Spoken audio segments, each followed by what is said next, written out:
For generations of conservative Christians, Pat Robertson was a familiar face on television, guiding them through domestic politics and international affairs on his long-running talk show, The 700 Club. But the controversial televangelist was best known as an architect of the religious right who frequently made anti-gay remarks, as a pioneer in the Christian broadcasting industry that would elevate many Republican politicians, and briefly, as a politician in his own right with presidential aspirations. In a statement Thursday, the Christian Broadcasting Network said Robertson died at home on June 8, surrounded by family. From pastor to political force. The son of a powerful U.S. senator, Robertson grew up around politics. But his roots were in the white evangelical Christian church, as an ordained pastor. In 1960, he founded the Christian Broadcasting Network, or CBN, in Virginia, holding telethons to pay the bills. The network and its programs would eventually spread around the world. CBN's success spurred Robertson to found a Christian in college, now known as Regent University, in Virginia Beach in the late 1970s. A decade later, he set his sights higher, making a run for the 1988 Republican presidential nomination as both a social and fiscal conservative. Though his campaign was unsuccessful, it elevated Robertson's profile among politically engaged white evangelicals. The following year, Robertson founded the Christian Coalition in an effort to mobilize those voters. Ralph Reed, the former executive director of the Christian Coalition, said Robertson was very skillful at building up the political muscle of the Christian right and rallying voters around the issues he cared about. It is undeniable whatever one thinks of his politics, and I was fortunate and privileged to be at his side, that he transformed the Republican Party and with it American politics, Reed said. At that time, another group with a similar mission was dissolving.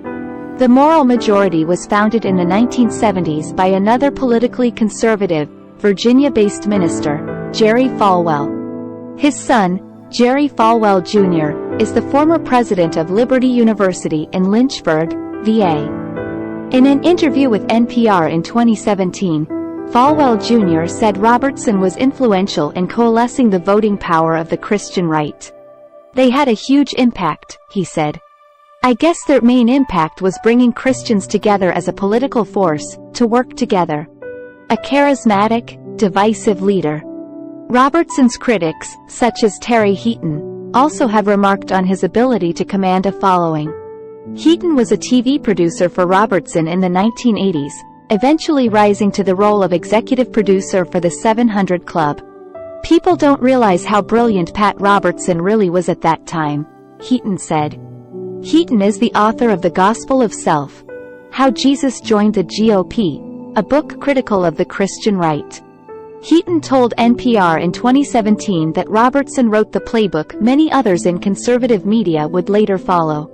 We guided people into Republican Party politics, because Pat Robertson frankly, was a politician who happened to be a televangelist, Heaton said.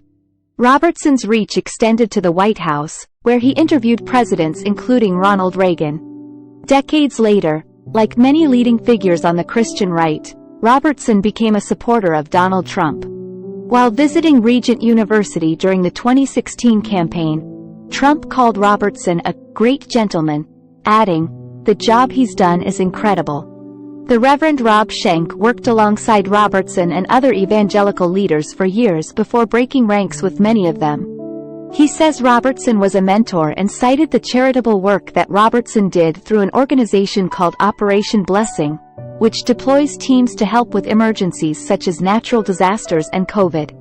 Schenck also says he believes Robertson bears a lot of responsibility for the politicization of his faith, and that his impact on the culture was largely damaging.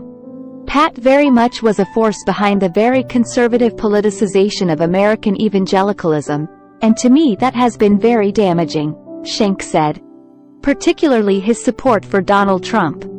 In fact, it was at Pat's 80th birthday party that I first encountered Donald Trump, other than in the media, in person, when he was Pat's guest of honor for that festive occasion. And it shocked me because I thought Donald Trump stood for everything opposite for what a Christian should support. In his later years, Robertson continued to host the 700 Club, where he continued to draw controversy for comments that were often seen as anti-gay and racially insensitive. In a 2017 interview with NPR, his son Gordon Robertson said the criticism of his father was politically motivated and driven by left-leaning websites.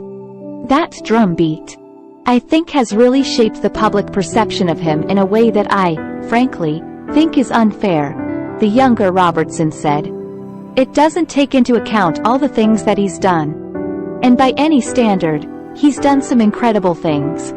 Thanks for watching.